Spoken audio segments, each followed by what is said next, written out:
Good afternoon, distinguished colleagues. Wonderful to have such a August gathering today. We're expecting many more people to join us. I think some of them are having connectivity challenges. So we are 7 minutes and we'll start, and hopefully the others will join us. Again, wonderful to have so many of you joining us today. First of all, I'd like to place on record our welcome to our Principal and Vice Chancellor, Professor Tawana Kupe, who's graced us this afternoon. And of course, our keynote speaker, Mr. Chris Griffith. Welcome, and thank you very much for obliging to do this presentation for us today. And then, of course, our president of the South African Academy of Engineering, Professor Elsaby Kersley. Welcome, Professor Kersley, and congratulations on being the new president of the Academy of Engineering. Ladies and gentlemen, it's a pleasure to invite you today for our 56th Hendrik van der Bijl Memorial Lecture. As you know, Hendrik van der Bijl was the son of South Africa, one of the great stalwarts in the business and innovation fraternity of the country. And University of Pretoria has been having this event since 1963, where we recognize eminent persons in South Africa to present the Hendrik van der Bijl Memorial. And as you know, in the 1940s, Winston Churchill said, "Never let a good crisis go to waste." And as we sit in the grips of this COVID-19 pandemic, we have certainly found the opportunity to use the online platform for the first time to present Hendrik van der Bijl Memorial Lecture. Interestingly, we normally get around 90 to 100 participants when we have this event at the University of Pretoria. And for this event today, we have got something like 250 RSVPs. As you can see, we currently have about 109 attendees, and more to join us as we proceed. So this is for us the new way of doing this, but certainly an interesting way, and certainly creating a greater target market or audience for this particular event. So without further ado, I'd like to give you some housekeeping rules. So on the bottom right-hand side, you'll see the chat box. So you could basically, whilst Mr. Griffiths is presenting, you could pose your questions or your comments, and then myself and the moderators will pick up all the different comments and questions. And after his presentation, we will give this out, and then Chris will have the opportunity to respond to it, or maybe comment on it going forward. That will be towards the end of the event. And then, of course, the last thing for today's event will be the vote of thanks and the presentation by the president of the South African Academy of Engineering. So colleagues, without further ado, it gives me great pleasure to invite our Vice Chancellor and Principal, Professor Tawana Cooper, to give an overview and also introduce the keynote speaker. Professor Cooper. Thank you, Professor Maharaj, Dean of the Faculty of Engineering, the Built Environment and Information Technology. As you rightly say, we now use a lot of information technology platforms to communicate since COVID, and it's in your faculty. A very warm welcome to everybody who has joined this lecture. This lecture was started in 1963, which happens to be the year in which I was born. So now you all know how old I am and how I'm close to retirement. But also I'm very delighted that we can welcome two people. Of course, the President of South African Academy of Engineering, Professor Elsa Bikesley, congratulations. And of course, super delighted that Chris Griffith could be our keynote speaker tonight. Thank you very much, and thank you for your time. So ladies and gentlemen, let me say three things about UP Engineering. Get to Chris Griffith and clear the stage. The stage is his tonight and not mine. First, I think I can say to you that the university has managed the COVID impact fairly, very well, partly because we have a strong information technology platform for teaching and learning. So we actually hold live lectures and live tutorials and live discussions in those particular sessions where students would have had their lectures. Of course, we've been somewhat undermined by lack of contact teaching. Our preferred mode is a combination of online and a combination of contact, and our lab time was undermined in earlier levels of hard lockdown. But now our students are able to access our labs. So relatively in good health, but also impacted by like everybody in any sector. Second, I would like to also assure you that the Faculty of Engineering is still the leading engineering faculty in South Africa. In the recent news of the US News and News and World, we were ranked number 277 in the world and the first in South Africa. The rest of the engineering schools were further in the 400s. In general, in the international rankings, we are around the 300 notes out of the 26,000 universities that are ranked in the world. Last, also exciting for you, not necessarily in Chris Griffith's area in mining, but in transportation, we have launched a new campus called Engineering 4.0 campus together with Sunreal on the experimental farm for smart mobility, smart transport, and everything else. All things digital, all things artificial intelligence going forward. We started teaching there, we started doing research there. So one time, if you visit the university, please do. There are new other things, also a new art center with 9 galleries, a Future Africa Institute and campus, and we're redoing the experimental farm for precision digital agriculture. So that's, if you like, where the university is. We are in the process, like everybody else who knows anything these days, reimagining and rethinking how the university operates post-COVID and positioning ourselves as a future-oriented, future-focused university. Thank you for that, for listening to me for that part. Now to the more interesting part, I'm going to introduce our our esteemed keynote speaker. Chris Griffith was until recently the chief executive of Anglo-American Platinum Limited. As an alumnus of the University of Pretoria's Department of Mining Engineering, he has made a name for himself in the business world. by implementing the turnaround of the world's leading platinum group metals PGM company, Anglo American Platinum. After obtaining his BEng mining honours degree from the University of Pretoria in 1988, he held several positions at Anglo Platinum, gaining much of his practical experience at the Bijl mine and later on as the general manager setting up the BRPM mine.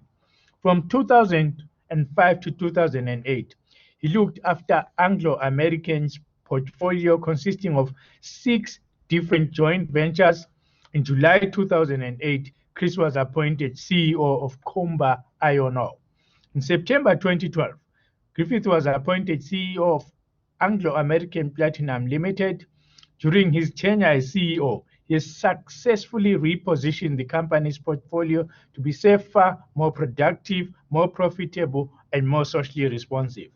By restructuring and repositioning the company, he was able to take it from a serious loss-making company focused on platinum production volume to a profitable PGM company focused on value, people, and owning and operating the best assets. He has succeeded in reducing the company's overheads by 48% since 2013, ensuring that it significantly outperformed input cost inflation and peer group unit cost performance. Furthermore, he has seen the company reduce their lost time frequency rate by 63% and total recoverable case frequency rate by 77% since 2012. In 2019, the company was also able to record 0 fatalities due to the company's focus on mine safety. Since his appointment as CEO, he's driven an organizational cultural change program that focuses on leadership, values, and engagement. Despite the incredibly tough market environment between 2012 and 2017, he managed to materially change the company's focus on and investment in people development, social investment, the mechanization and modernization of mining and processing practices, market development, and demand creation for PGMs. Under his management, the company's share price rose to 1,307 rands with a market cap of 360 billion by the end of 2019, compared to a share price of just a mere 413 rand with a market cap of 111 billion in September 2012. Great value creation. Griffith has been recognized as a leading businessman and strategist. In 2010 and 2012, he was awarded the title of Businessman of the Year by African Access National Business Awards. In 2018, he was recognized as the best CEO in metals and mining by the institutional investor Emerging Markets Executive Team. The South African Academy of Engineering and the University of Pretoria is proud to present this successful leader as his keynote speaker at the 2020 annual Hendrik van der Bijl lecture. Chris Griffith, the audience is yours. And thank you again.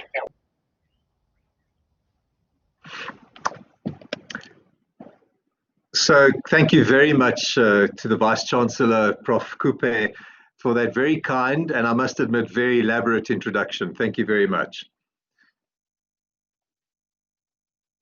So I'm just waiting for the slides to pop up.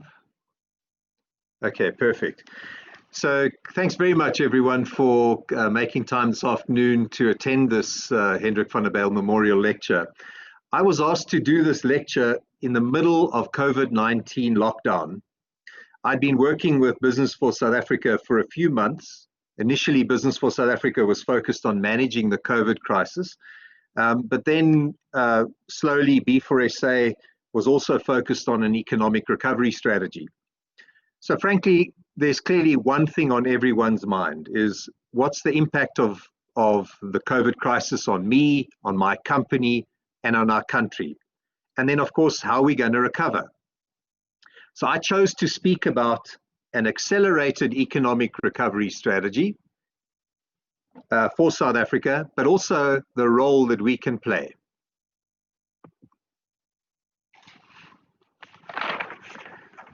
So I'll be discussing the presentation in 4 parts. Firstly, setting the scene, the economic crisis. then sharing a few of the non-Business for South Africa economic recovery strategies and extracting what I think they have in common. Then I'd like to walk through the Business for South Africa economic recovery strategy, which I think is by far the most comprehensive. And then I'll do a deeper dive into mining, but also there's slides on construction and manufacturing, given our audience this afternoon. And then lastly, I'd like to see if there's a role that we can play as individuals and individual companies, or is this only something that can be done at a BUSA or a government level?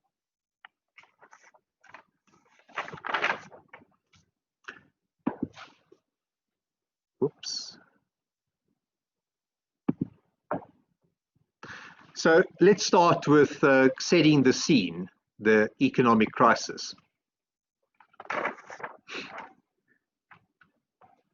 South Africa's economy was already weak at the start of 2020, and that was before COVID. So we started this year in a technical recession. The third quarter of 2019, we had a 0.8% quarter-on-quarter decline. In the fourth quarter of 2019, we had a 1.4% quarter-on-quarter decline.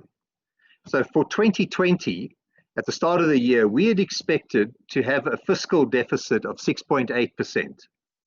and a debt ratio of 65%. Let's put that in perspective. From a year ago, the expectation for 2020 was that we would have a fiscal deficit of only 4.3%. Then COVID happened. If you have a look at the chart on the top left-hand side, you can see that GDP growth was expected to decline in the second quarter by 30.6%, with declines across nearly all sectors, if you have a look at the chart on the right-hand side. That, of course, was when we presented and prepared these slides a couple of months back. Many of you would have seen the stats released by Stats SA, showing that we actually ended up in the second quarter being down by 51%. It was expected that more than 1 million jobs would be lost during the second quarter, and that GDP was not expected to return to its normal trajectory. Of course, many of you also would have seen the recent numbers that have come out showing that actually the jobs loss was closer to 2.2 million, although for strange reasons that if we need to, we can go into that the unemployment rate has decreased. Now, instead of the 4.3 or the 6.8% reduction in fiscal deficit, we're anticipating to finish this year at 13.3% fiscal deficit and a debt to GDP ratio of 82%.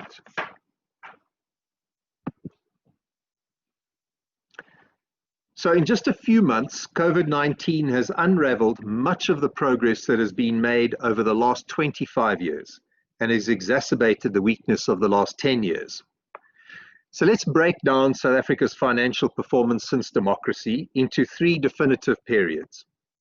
We'll start with South Africa emerges. You can see that's on the left-hand side of the table, and that covers the period from 1994 to 2008. In that period, South Africa thrived. In US dollar GDP terms, we more than doubled GDP to $287 billion. Debt to GDP almost halved to 28%.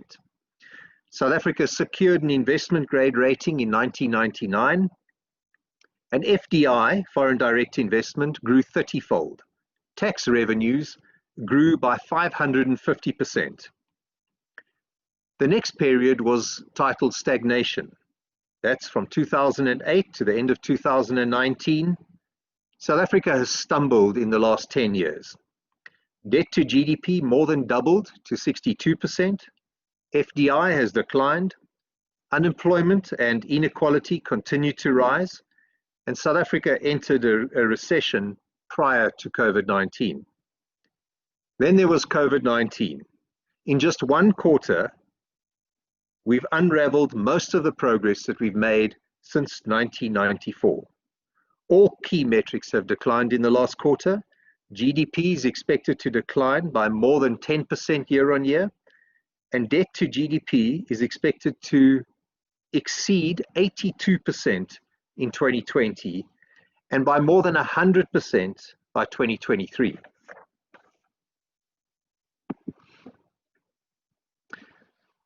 Yes, COVID-19 has had a major impact on our economy. But as I mentioned earlier, our economy has stumbled over the last 10 years, and we started 2020 in a technical recession. So if we have a look at the chart on the top, on the left-hand side of the slide, you can see that our growth potential has been on a downward trend for more than 10 years. In 2020, we forecast only a 1.5% growth rate with very low total factor productivity, which is shown in blue, which excludes the growth in labor and capital.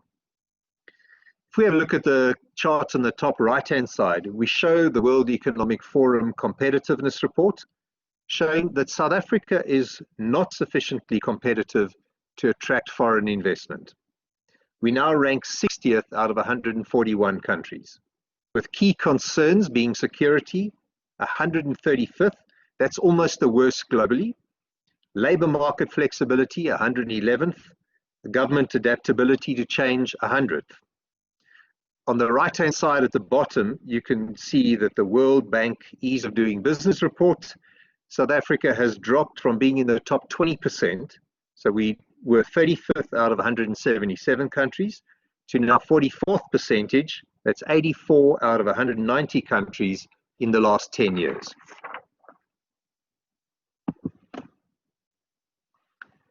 So let's summarize the financial position we find ourselves in. Yes, COVID-19 has had a devastating impact on the South African economy, affecting both lives and livelihoods. The second quarter GDP has declined by what we thought was going to be 30% to now over 50%, and we've lost more than 1 million jobs.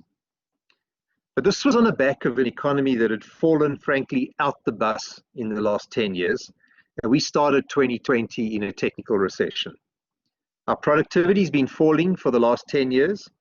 Our global competitiveness is not competitive enough to attract foreign direct investment, and our ease of doing business has deteriorated. So it was quoted as this session was being introduced that let's not waste a crisis. And therefore, I believe that an opportunity now exists to set the course for South Africa. And the COVID crisis could very well be the catalyst that is needed.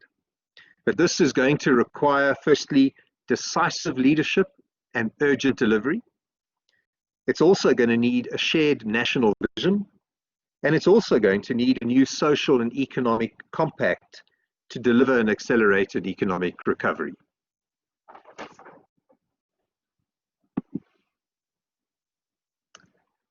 So in this section, I plan to share with you a number of the economic recovery strategies that have been proposed by key stakeholders. I don't plan to interrogate the strategies or to comment on the depth of analysis, but to share rather with you the thinking of what's out there and what's believed needs to be done.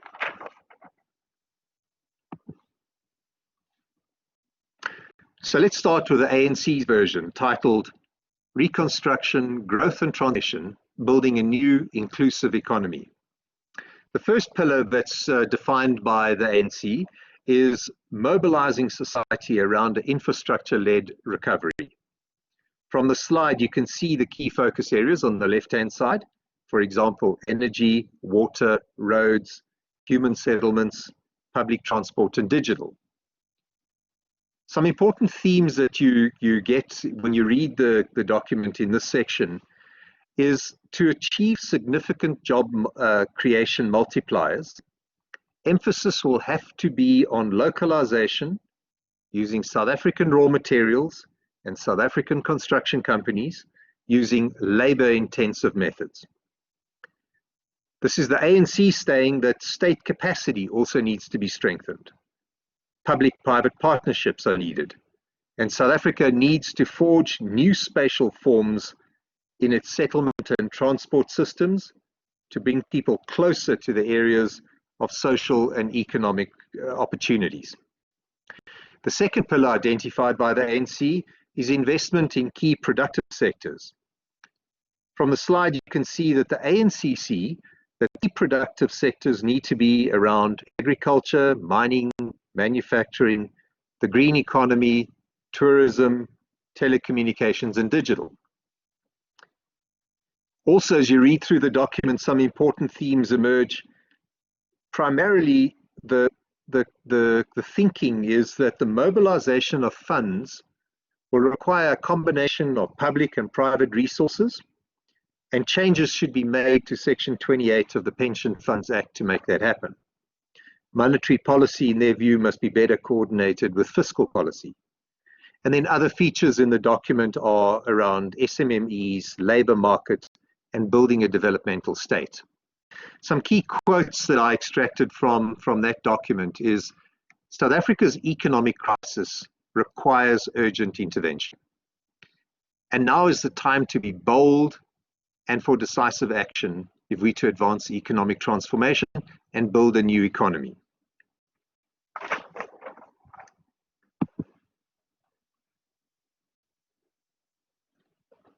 The next economic recovery strategy that I want to share with you is the National Treasury's version, titled Economic Transformation, Inclusive Growth and Competitiveness Towards an Economic Strategy for South Africa.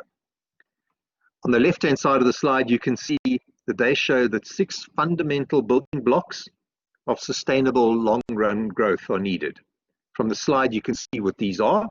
So, for example, improving education and addressing skills constraints, spatial legacies, delivering a capable state. Again, this is the National Treasury saying this, and stable macroeconomic policy. The strategy then details a series of specific and detailed reforms to raise potential growth. On the right-hand side of the slide, you can see, for example, modernizing network industries, that is energy, water, transport, and telecommunications. They also focus on regional growth. Then the document talks to a number of policy initiatives that they see are key to raise growth. So, for example, lowering barriers to entry, focused and flexible industry and trade policies, and promoting export competitiveness. Some quotes that come out of their document is that South Africa's current economic trajectory is unstable, and the government should urgently implement a series of reforms. These growth reforms should promote economic transformation, support labor-intensive growth, and create a globally competitive economy.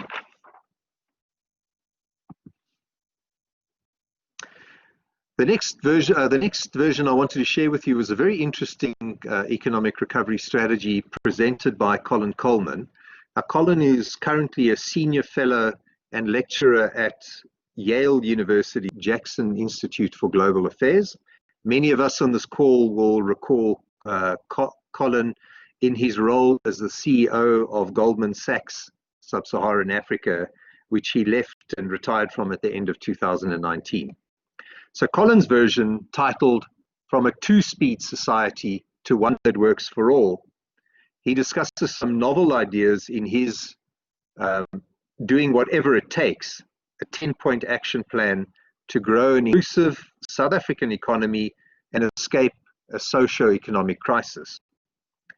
The first point that he makes is that we need, in his view, a fiscally neutral basic income grant for all South Africans, and he introduces tax reforms to be able to fund that income grant. He estimates 140 billion rand per annum will be needed. He's the first so far to be clear about waging war on the illegal economy in tax compliance, corruption, and abuses. He then focuses on 6 key growth initiatives. When he talks about the goals, he's clear that in his mind, we don't need a big state or a small state, but a smart state that works. For business, he says, it's really not that important whether we have big business or small business, but rather patriotic business that invests. So he targets in his 6 growth initiatives the ease of doing business, particular for small, medium, micro enterprises. He also puts forward the notion of a pact to buy local, build local, and employ local. He also talks to a mix of standalone government infrastructure projects, public-private partnerships, and then also purely private sector investments around rail, ports, renewables, and telecommunications. A novel idea he puts forward is e-government to modernize the public sector. And he, like other presentations thus far, focuses on the need to confront the structural apartheid spatial planning platforms. Some key quotes from Colin's presentation is that South Africa is in trouble and that no society can survive 50% unemployment. And we must do whatever it takes to grow one economy for all, and that this is an economy that should shield the poor from poverty, grow at 5% per annum, and add 5 million jobs by 2030.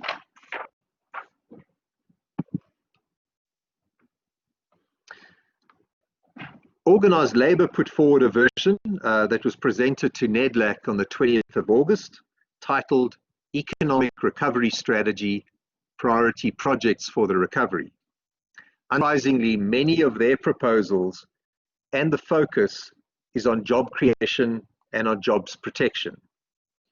Firstly, like the other presentations, it focuses on project proposals for the economic recovery. They reference the 1.6 trillion rand presidential infrastructure plans. Under energy, they've got some different proposals, and that include that government should take up their planned stake in the ROMPCO 860-kilometer Mozambique gas pipeline. They also have proposals around new energy production for small-scale users, but as well as commercial and industrial users. Eskom's social compact is high on their agenda. Local procurement, I thought it was useful to quote directly from their presentation, in their view, is fundamental to the recovery of the economy and must be upscaled exponentially in order to create significant jobs. The first major difference in the presentations thus far is the insistence by organised labour on a 1 trillion rand stimulus plan, as opposed to the austerity approach by National Treasury. The on social relief calls for the extension of the COVID-19 TERS scheme, and also, like Colin Coleman did, the introduction of a basic income grant for all South Africans. And then finally, they focus on corruption and wasteful expenditure and make proposals on how this can be addressed. Some key quotes from Labour slide. Labour says that government need to move faster. The reality is that our economy is on its knees and millions of jobs are at risk. We simply cannot afford to delay our response to the economic crisis a day longer. And also, we simply cannot continue to accept that 11 million South Africans must be condemned to unemployment. And I think very few of us would disagree with those comments.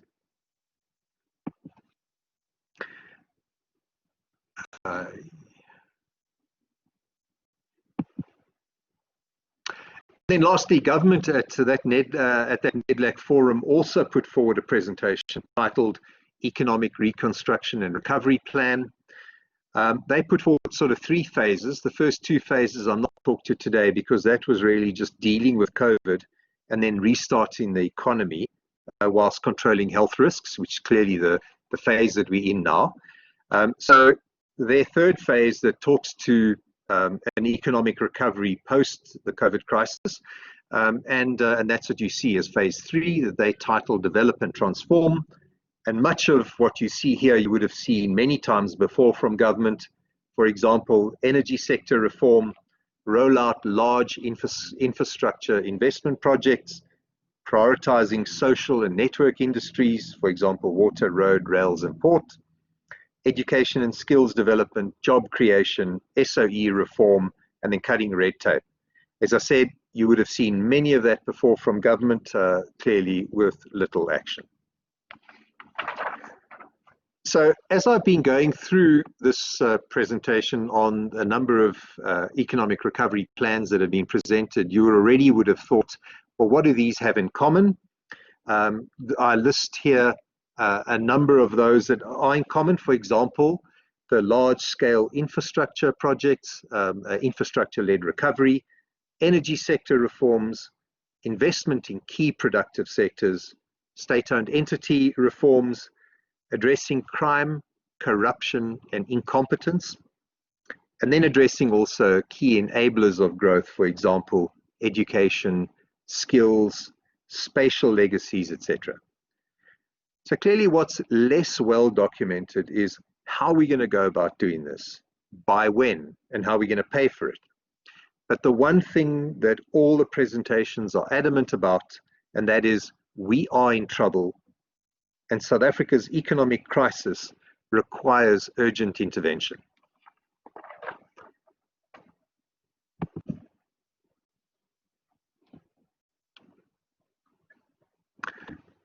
So I'm going to talk in this section about the Business for South Africa Accelerated Economic Recovery Strategy. Now, perhaps not everyone on the call will be familiar with Business for South Africa. So I'll just explain a little bit about what that was. It was the voluntary mobilization of organized business resources and capacity to support both public and private sector initiatives to manage the COVID pandemic, but then also to help manage the economy post the COVID recovery. It is one of the most generous and comprehensive mobilization of volunteer resources that I think many of us have ever seen, from right across the business bodies and organizations, member companies, both large and small, professional services companies, communication specialists, education, universities. Again, as I said, the scale of which none of us have ever seen before. Being part of Business for South Africa full-time for the past 5 months, and having witnessed the comprehensive work that went into the development of the Business for South Africa Economic Recovery Strategy, I wanted to share that with you today.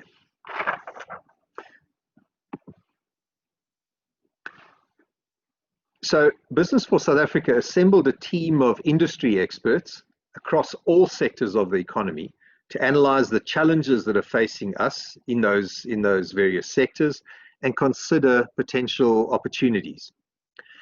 The focus was on sectors and projects with strong multipliers that can scale quickly to create jobs and GDP growth. The strategy identified key challenges that inhibit investment, but also priority actions to accelerate inclusive growth and job creation. Regulatory obstacles and the policy interventions that have been identified that require government action to unlock. And then lastly, the funding of projects is also critical, given that we have limited capital availability and reduced foreign investment support in South Africa. So I mentioned that every sector was analyzed in detail. If you have a look at the left-hand side of this slide, you can see how comprehensive that was. I certainly don't expect you to go through that. But what the focus was is to focus on sectors with strong multipliers that can scale quickly and create jobs and growth. I mentioned that a bit earlier. So 10 high-impact industry focus areas were identified. You see that sort of in the middle right-hand side. If SMMEs and retail are included, which are multi-sector functions, then 11 focus areas are identified. They were grouped into resources, where energy and water and mining are included, under industrial, construction, manufacturing and transport, and then under services and support, you can see agriculture, financial services, telecommunication, and tourism and leisure. So those are the high impact focus areas.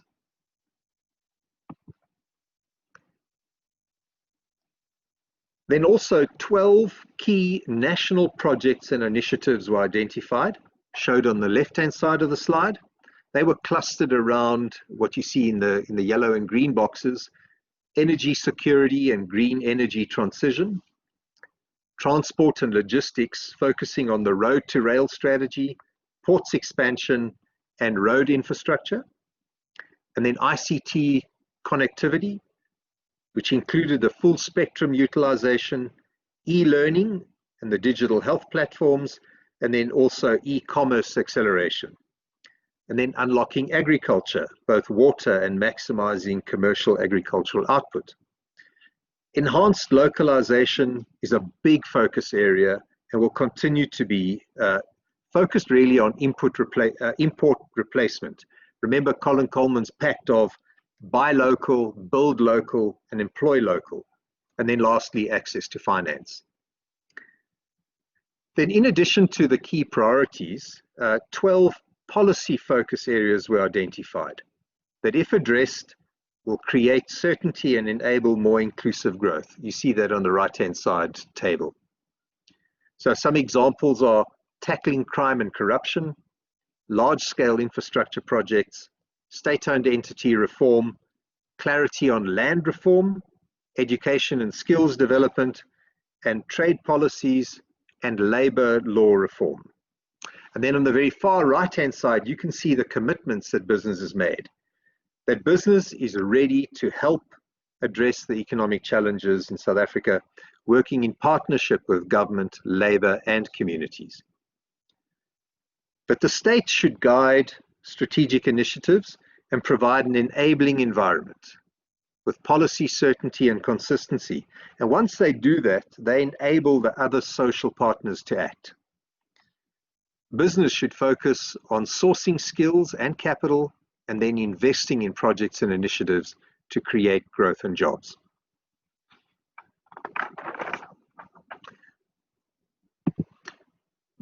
What the strategy then also did is just do a sense check with many of the other things that were underway, for example, the Jobs Summit, the National Development Plan, etc., and the many other initiatives that were going on, just to make sure that there was nothing missing.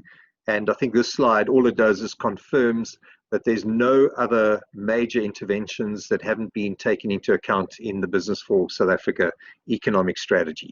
I think what that does say is that actually the solutions are clear, and they've been clear for some time, just that we're not doing anything about them.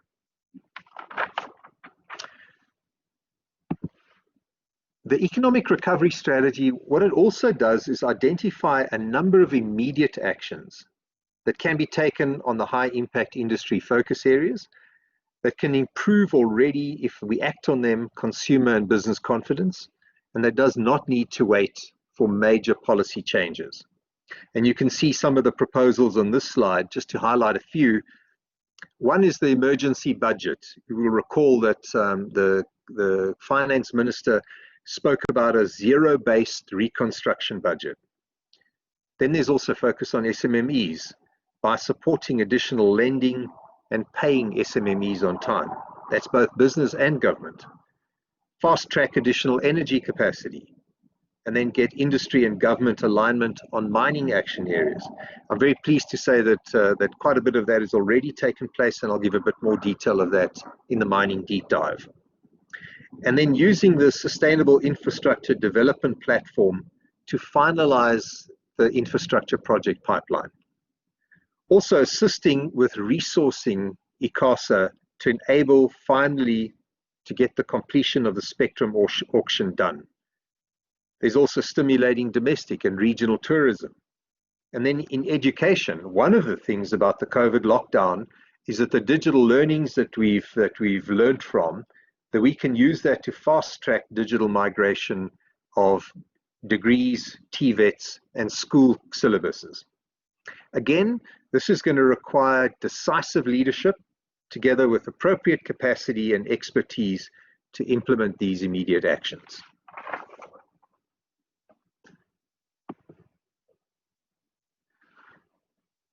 So if we think about how we're going to pay for this, the following things need to be taken into account. Firstly, COVID-19 will increase global demand for funding, for which emerging markets will have to compete. South Africa entered into this crisis, as I've mentioned earlier in the presentation, in a recessionary environment, and COVID-19 has made matters worse. The estimated funding that we need is 3.4 trillion rand over the next 3 years, of which 2.4 trillion rand is needed in the public sector. Traditional sources of funding in South Africa will be insufficient, and therefore a substantial portion will need to be sourced internationally, which is going to be constrained by South Africa's sub-investment grade rating. So if we're going to have to compete internationally for capital against other emerging markets, then we're going to be clearly have to be at the top of our game. Private sector coordination will be a critical enabler. Fiscal discipline, regulatory certainty, and market stability will need to be demonstrated, as well as well-structured, viable infrastructure projects. All of those are going to be imperative if we're going to compete for capital internationally. So the key message from business is we're ready to help address the economic challenges in South Africa, working together in partnership with government, labor, and communities. We have, however, wasted time and resources over the last decade. It's going to require leaders in all areas to focus on securing an accelerated economic strategy. It's going to be in the national interest that we do so. We'll need a social compact, a cohesive plan, and bold leadership to achieve longer-term strategic goals and objectives. So let's summarize, if we can, the Business for South Africa strategy on one slide. B4SA have put forward a plan to achieve a new inclusive economic future. The partnership that I spoke about that was formed in COVID-19 with government, labor, and business to respond to the COVID crisis, I think gives us a blueprint of what is possible and provides us an opportunity to rethink South Africa's future. If we look at the top three sort of dark blue arrows, I'll start with the one on the left, is that COVID-19 has had a devastating impact on South Africa's already weak economy. We've mentioned that now a number of times. In the middle blue arrow, we need a compelling and stable environment to attract investment and drive growth and employment. Remember the three main focus areas of the B4SA plan. Firstly, focus on the 10 priority sectors, implement the 12 key projects and initiatives, and then also address the 12 policy focus areas. And then the private sector can help to access local and foreign investment. We can help implement national projects and create new businesses and jobs. And then the third dark blue arrow says that it'll require a social and economic compact between all partners with a focus on shared prosperity. So if we look at the blue boxes on the bottom left and the bottom right, it shows that by working together, we can create a South Africa in 2030 that is very different from today. GDP can be increased from $330 billion to $550 billion. Debt to GDP can be reduced from 82% to 60%. Unemployment can be reduced from 29% to 15%. Business confidence will then be up. The ease of doing business and global competitiveness will be massively improved.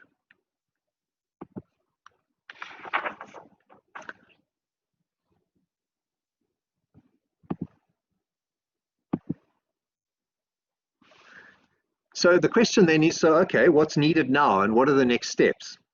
So firstly, there's going to need to be an alignment on approach.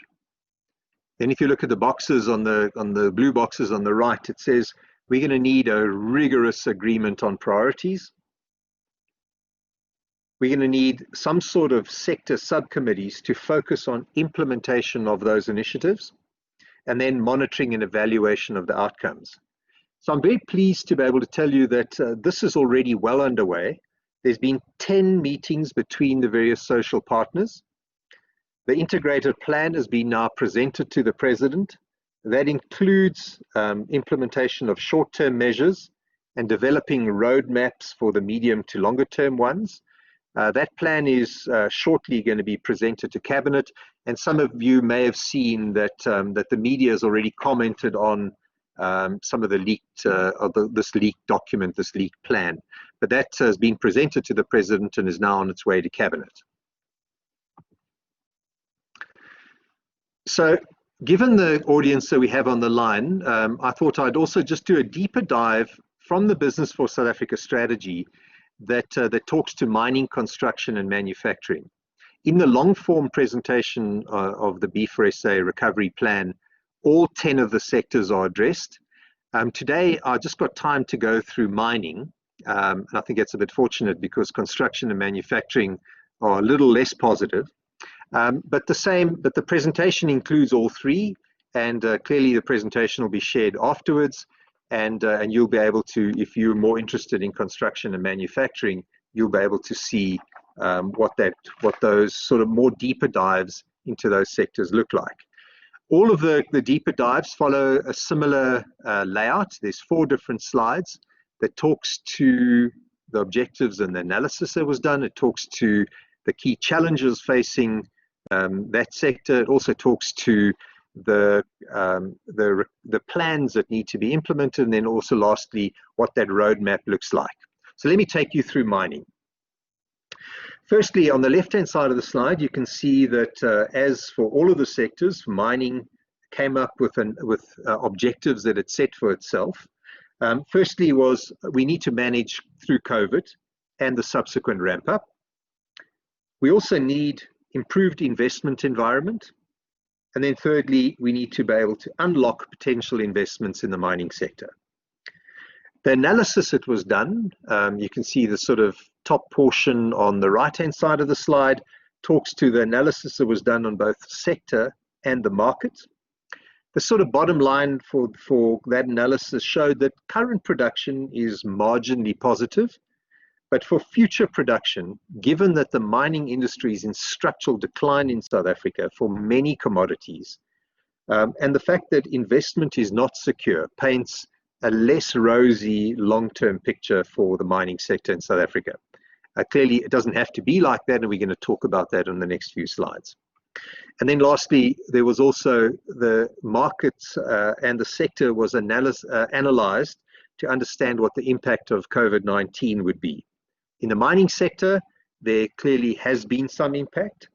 The sector has bounced back fairly quickly, should be back to more or less to normal by year end. And then demand for most commodities is improving. And then lastly, around the mining supply infrastructure has remained largely intact.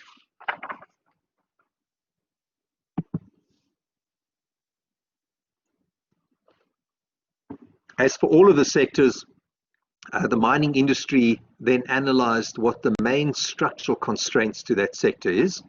In the case of mining, electricity supply, both the increasingly expensive electricity supply, but also supply disruption that we've had has had a major impact on the mining industry. Infrastructure bottlenecks continue to be a major constraint to mining, including, for example, manganese and iron ore, where production is actually capped by the rail logistics. And then also further expansion in the coal industry in South Africa is also capped by rail constraints.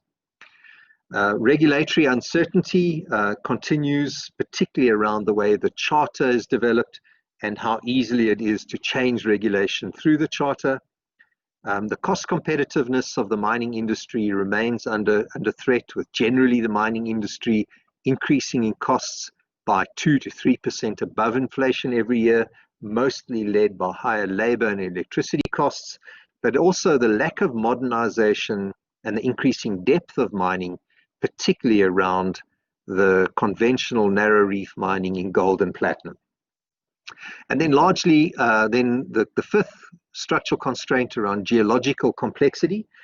We've got depleting ore bodies, as all ore bodies are, with deeper mines and lower grades, with a very poor exploration strategy to be able to replace and replenish ore bodies in South Africa. And then finally, the license to operate, with the ongoing challenges with tensions with communities and poor labor relations that we face in the mining sector. So those are the key sort of structural constraints. And as a result of those structural constraints, of course, we've come up with plans. And in the mining sector, I'll quickly run through those. You see them in the blue circles from left to right. I'll quickly run through those. Clearly, if we've got regulatory issues, we must come up with regulatory reform. And we believe that that we can rewrite the regulations that support ongoing investment in mining. Modernization of the industry is key, and in particular those areas where we see declining productivity and unsustainable mining companies. We're going to need government and labor to support that shift to be able to guarantee long-term investment into those industries. Reliable energy supply is no surprise, and the industry believes that we not only need, but we can generate self-generation of third-party, both renewables and additional generation, to be able to supplement Eskom supply. And clearly there's an expectation that Eskom is going to fix its own issues. And then infrastructure development. We believe that the industry stands ready to be able to invest alongside government in rail and port capacity expansion, but not only capacity expansion, but also help the current operators improve their productivity. Clearly there's PPPs to facilitate development that are on the cards. Community investment, currently it's not facilitated by the current rules, but we believe that we need to allow pooling of investment across mining companies. The exploration strategy I spoke about, we've got an industry in many commodities that is in structural decline, and if we're not out there with an enhanced exploration strategy, including improved geomapping in key areas of South Africa, then we're going to be unable to supply those new ore bodies to be able to support declining ore bodies that are currently being exploited. And then putting together industry government task force to be able to align on priorities and align on what needs to be done. I'm very pleased to say that's already happened. I'll talk to that in the next slide. And then lastly, we need both government, not only the mining ministry, but all government in South Africa, and then also the mining industry itself, to promote South Africa as an ideal investment destination. So the last thing then is, okay, if we've got those ideas, how are we going to put that into action? So we need to act now on what we think we're able to do immediately, but also then plan now for the medium and longer term initiatives. So the act now is, let's get industry and government together in workshops to align on the next steps. I'm very pleased to say that that's happened. A number of meetings with the Department of Minerals and Energy and the Minerals Council have taken place. The next point you see there under Act Now is initiate regulatory reform processes. And whilst that's envisaged to be a longer term process, I'm very pleased to say that the minister's withdrawn the appeal against the once empowered, always empowered judgment. That's a major step forward and already gives some comfort that that government are willing to look at regulatory reform process to be able to provide certainty for investment. And then largely agree on an industry compact to be able to outline roles for each stakeholder. That's really so that we can get alignment between industry and government of what the strategy is and what the priority areas are.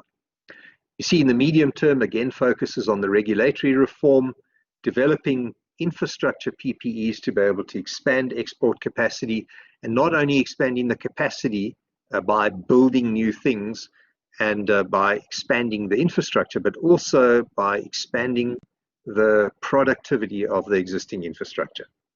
And then there's high potential projects that need the bottlenecks to be unblocked. So that we think that we can do in the next 6 to 24 months. And then over the longer term, it talks to the exploration strategy, sustainably growing the industry. Once we have the regulatory certainty and the environment for existing companies to be able to commit higher levels of capex. And then lastly, delivering a real impact for communities through collaboration at the local level.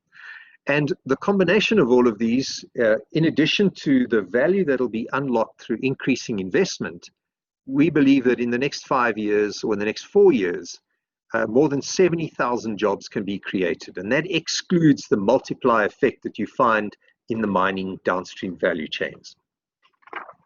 So on in the presentation, which I'm just going to flick through now, you can see that we've got exactly the same slides developed for the construction sector. which is unfortunately looking a lot more dismal than the mining sector is, and lots of work needed, but certainly possible. And then also the manufacturing sector. So you'll be able to go through those in your own time. I'm just going to whiz through those to get to the last section of the presentation. You can see it follows the same outline. This is on the manufacturing sector, addressing the challenges, priority actions, and then their roadmap. So that brings me to the last sector, and that's the question, so what can we do? It's, I guess, very easy. Let me just go back one, just so we can set the scene. So I guess it's very easy to become despondent in South Africa, given some of the current issues that we're facing. So crime and corruption, the lack of government action, this financial situation that we face, that we've described, and the massive unemployment and poverty issues that we face in South Africa. So I guess it is easy to become despondent. And the other thing, I guess, is that it's easy to think, well, only government can do this, and only the business associations and the labor associations can work together. And now, of course, that's true. That's where the majority of the work can happen. But my challenge to each and every one of us on the presentation today is, and the question is, so what can we do? So I do think that that there's things that we as individuals and we as our individual companies can do. And the first is that I put to you is become involved. So be part of the solution. These action plans that we're putting together are going to require senior and competent resources that are going to be able to work alongside government for a number of years. And that's going to require us in the industry to second into those plans senior and competent resources. Remember the pact of buying local and supporting local manufacturing. We have a huge potential to create jobs through the localization of more of our manufacturing and from what we buy as each of our individual companies. And then you as individuals and your companies can support and be involved in your sector's economic recovery plans. As individual companies, we need to demonstrate, I think, a much higher level of commitment around inclusive growth. And this is much more substance over form for the sustainable BBBEE and also gender equality. And then acknowledge and promote the role of SMMEs, including paying them on time and in full. One touchy point that does impact investment in South Africa is land reform. My challenge to all of you is that we can do so much more than wait for expropriation without compensation. You'll also see this finalized plan that's going to go to government is not going to tackle land reform. It's just so much of a difficult issue to deal with at the moment. And my challenge to you is that there's so much more that industry can do. I think Anglo Platinum demonstrated during last year that there's much more that can be done. For example, using land parcels that were not needed for the mining company itself, work together with government and local government, put in bulk services, and were able to generate parcels of land that were serviced that can move people much closer to economic activities, in this case around Rustenburg and around Northam. But many of your companies also have land that's available. Not only the mining companies, other companies in South Africa have land that's available. So my suggestion to everyone, let's get on with it. And the more that we change the narrative around land reform, the less there'll be a need and a demand from society for expropriation without compensation. Then include other stakeholders in holistic solutions. So, it's not only going to be developed, these solutions, by what we know. It's going to be developed by what we collectively know. And then lastly, accept that the recovery will take time and require sacrifices from us all. I also challenge you to have a voice, to have a constructive voice. At the moment, the media's got a voice, and one or two individual business leaders have got a voice.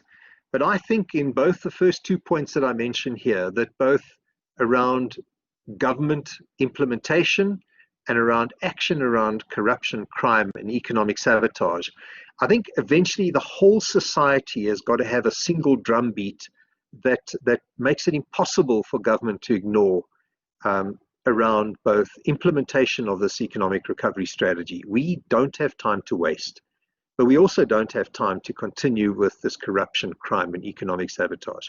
So have a constructive voice, and it's got to be every individual, every company. It's got to be this consistent drumbeat, making sure that government cannot ignore what has to be done. And then insist on and have honest conversations about what's possible and achievable. You know, you listen to so many conversations and you just know that, hey, this stuff's never going to happen. So let's manage expectations by having honest conversations.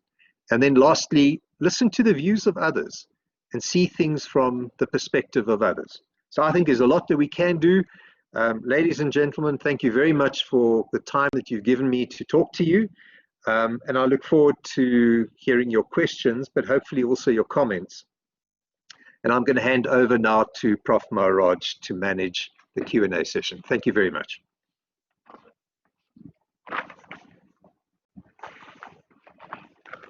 Thank you, Chris, for this very elaborate presentation and very detailed and well thought out. Really appreciate that.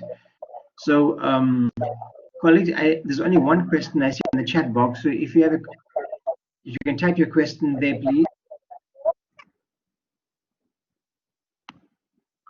Alternatively, what you could do is that if you look on the middle of your screen on the bottom, there's on the right-hand side, there's where you can raise your hand. If you raise your hand, then our moderator could give you the opportunity to present your question to Chris.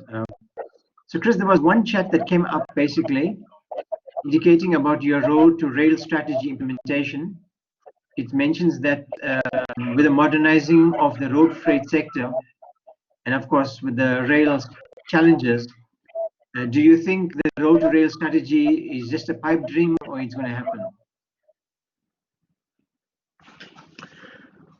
Well, I think it must happen, is my answer. And I think it's pretty much accepted by government and by industry. We've got to get more, we've just got to get more off the roads. I mean, we can't have, for example, all these coal trucks and the chrome trucks are running up and down.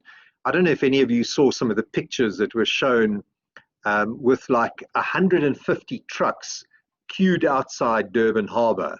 You know, you just cannot have that many trucks on the road. So, yeah, you know, remember the three focus areas under transport were not the one excluding the other. So we absolutely need an improvement in the road infrastructure in South Africa. But we're not going to improve road infrastructure in South Africa if we've got every single commodity and the things that we import and export all on the roads. So we do need a road strategy and an improvement in road infrastructure. But we absolutely need a road to rail strategy. We've got to get these trucks off the road and onto rail. And by the way, if the rail's working the way it should be, it's also substantially cheaper and faster to get these materials down to the port. Thank you. Are there any other questions from colleagues?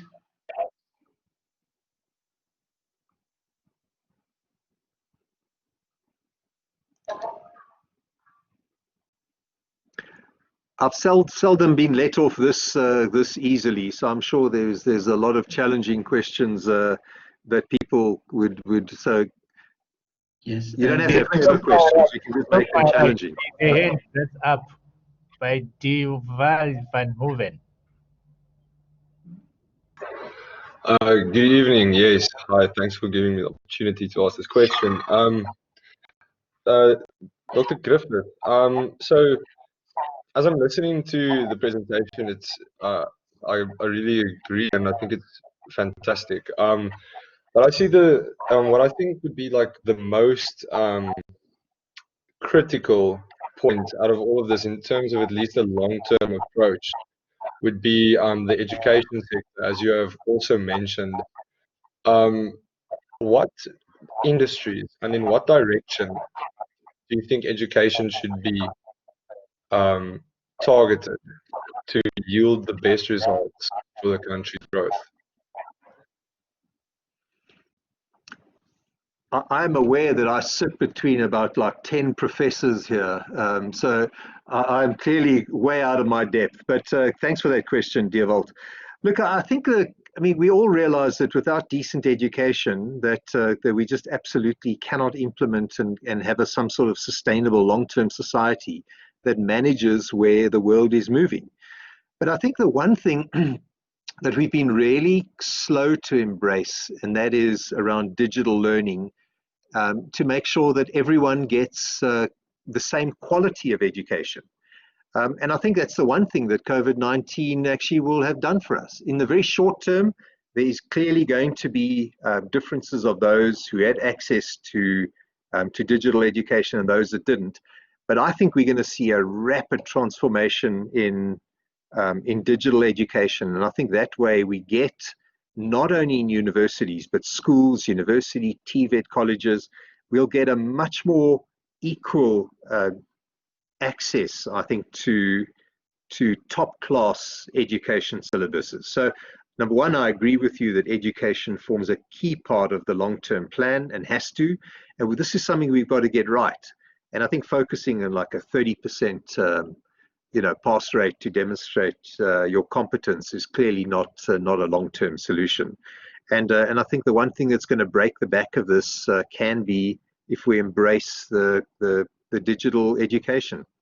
So yeah, I mean, I guess there's going to be many more qualified people on this call that'll be able to help answer that question. But Dewald, I completely agree with you, and I think the thing that's going to change that is embracing digital education. Thanks, Chris. There were some other questions, basically looking at the digital economy. So there's going to be, with the digitalization, obviously there's going to be a shedding of jobs. So how do you see the balance between that and the labor-intensive economy? And also, in your slide, you mentioned by 2030, the certain targets and increasing in the next 4 years or 5 years the jobs in the mining sector. But at the same time, you want to industrialize and modernize the mining. How do you manage this double-edged sword? Okay. One of the things that we're going to see going forward is the economic recovery plan that's gone to government now, which is the summary of all the work that I mentioned that has gone into these economic recovery strategies. That plan's been presented to the president. One of the things that you're going to see in that plan is a huge focus on jobs and making sure that I think that we, for the first time in a long time, think about the jobs that we have and not those that we wished we had. So the jobs that we have are low skilled for the most part, and those are the jobs that people are unemployed. And so what you are going to see is a jobs focus on infrastructure-led projects, the infrastructure-led recovery projects. So all the things that we're going to be doing, you're going to see there's going to be a huge amount of focus to take people with us and to make and create jobs. It's also one of the things that the buy local, employ local does. I mean, so that's exactly what it does, is it'll make more people employed in the strategies if we follow the strategies that we've identified. So there is that focus around jobs. There is a focus around jobs preservation. There's a little bit of a sticky point around trying to get some sort of agreement between business and labor around like a prohibition on the shedding of jobs. My view is that's never going to happen, and I think neither should you try and do that. I think the Labour Relations Act is clear enough about the steps that have to be followed, and I think there is a desire by most South Africans that retrenchments are the last resort. But what you can't have is businesses going out of business because of labour preservation. So I think the shedding of jobs is a big focus area, and I think everyone's going to be committed to try and create as many jobs as possible. The one thing I'm less concerned about is the industrialization of our work, and that all of a sudden is going to create huge amounts of job losses. The fact is that as we focus on, if we get the plan right and we create the environment, actually what we're going to have is more mines opening up, more manufacturing sites opening up, more construction, and that's going to suck more jobs in. Well, yes, you're going to have the nature of some jobs will change with industrialization, But the reality is that that we can accommodate that. We can work hard on making sure that those some of those that are employed can be retooled to pick up other jobs. And then those that are at very low skill levels, clearly there will be some impact there, but the fact is, we've got to think about how we take those jobs along. But overall, if we succeed in this plan, we're going to create jobs in all of these sectors. You can see that if we get the policy environments right, if we get the environment that supports investment of capital, you're going to see more mines, more construction companies, and more jobs being created. And that's not going to be impacted, in my view, to the extent that the question may have posed, that industrializing and sort of keeping pace with the fourth industrial revolution is going to mean that there's job losses. Jobs will change, but we're going to create more jobs if we get this right.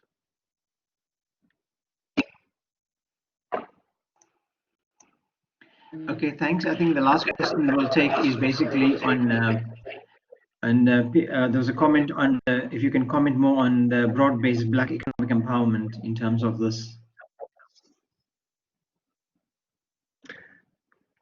Yeah, I mean, I think we all need to acknowledge that the fact is that many South Africans feel excluded from the growth. I mean, even in the peak periods that I mentioned, from 1994 to 2008, even in that period where we saw those huge growth and those great numbers that I presented, one of the things that unfortunately it wasn't all a bed of roses, and I should have mentioned when I spoke about it, is that actually unemployment actually increased during that period, I think to 22%, and also the Gini coefficient continued to increase.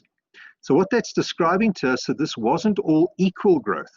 So the fact is that many South Africans feel that they've been excluded, rightfully so. The spatial planning of the apartheid government continues to make it very, very difficult for many people to have a competitive economic activity. Many Black South Africans feel excluded and are excluded from the current economy. This focus on the type of jobs that we all wish we had means that many South Africans with low skill bases are excluded. And the fact is that the current way that we address business in South Africa doesn't support small, medium, and micro enterprises. And we don't really have a really well entrenched culture of entrepreneurship and Black business development. So, I think that the reality is that we better focus on that. Colin Coleman put it, if you include those that are not looking for work, we've got close to 50% of our population, and I don't know what the numbers are, 70 or 80% of the youth are unemployed. That is unsustainable. So we better focus on making sure we employ more people. We better make sure that we take Black South Africans along and make sure Black South Africans can form part of this economy. And that's currently not the case. Yes, sure, there's some great success stories, but generally for the majority of Black South Africans, that's not the case. So, there's many things focused, and I would urge you all to, having heard the many economic recovery strategies, to focus on the one that's being presented and will soon be released to the public. Just have a look at what it says. And there is a large focus on Black economic advancement and creating jobs and sustaining jobs. And I think all of us should embrace that for, the inclusive potential that it holds, rather than seeing that as a challenge or exclusion to other folk. So I think that's what I'll say around Black economic empowerment. I think number one is that, for a large amount of Black folk, they have been excluded, and we've got to find a way to include them and to make sure that actually we create the kind of entrepreneurs that we speak about and that we think that we are embracing, but we sort of undermine it with all of the ways that we're doing business. For example, we don't pay people on time, we don't give them access to finance. The first misstep that some of these small companies have, we want to pull the rug out from underneath them. And I think we're going to collectively have to embrace a different way of thinking about taking those that have been marginalized along, including having different approaches to the spatial development of our country. We're going to have densified, areas of accommodation in the current sort of low, flat, sprawling suburbs that we're all used to. So there's many different aspects to this, but and I urge you all to, number one, be acquainted with the plan that comes out, but also to embrace the economic recovery plan that includes taking blacks along and developing blacks and making sure that we've got an entrepreneurial approach that supports black industrialists from the development of black industrialists. Okay, thank you very much. Thanks. I think I'll now pass you on to Professor Kersley, the President of the Academy of Engineering, to do the vote of thanks and conclude the event.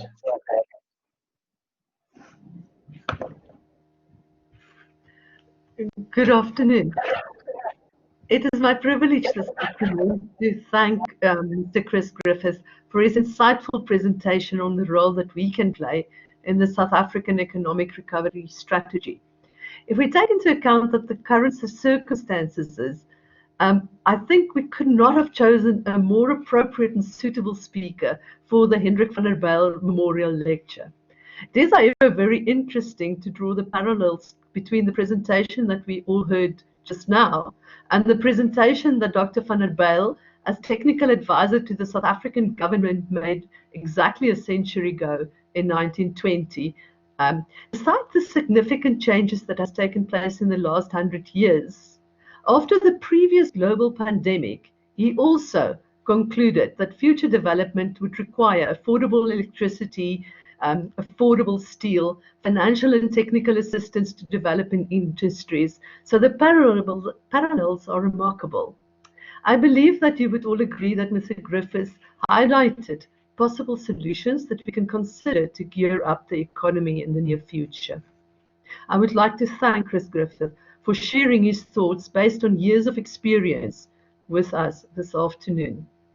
On behalf of the South African Academy of Engineering, I would like to thank Professor Kupi, the Vice-Chancellor and Principal of the University of Pretoria, for continuing the collaboration in organizing and presenting the annual Van der Bijl Lecture.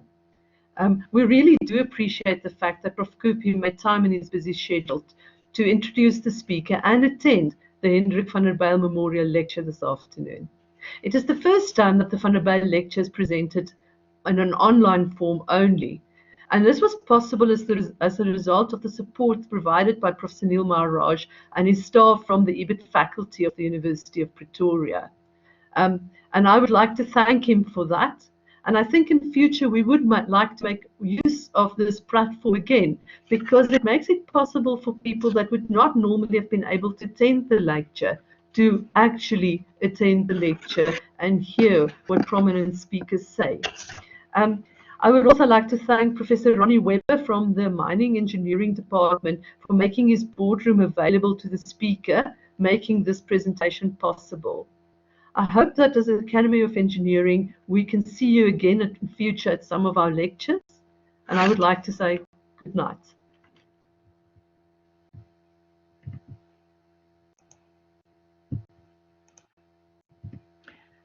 Thank you, Professor Kersley, and thank you, distinguished guests, for attending this event. And certainly we'll send out an email with a link to get copies of the slides, and also the link where you can share with others that couldn't attend today or had connectivity issues. They could download this from YouTube and watch it at leisure. And we wish you well, stay safe and stay healthy and keep well. And thank you again, Mr. and all the best. Good night, and thank you very much.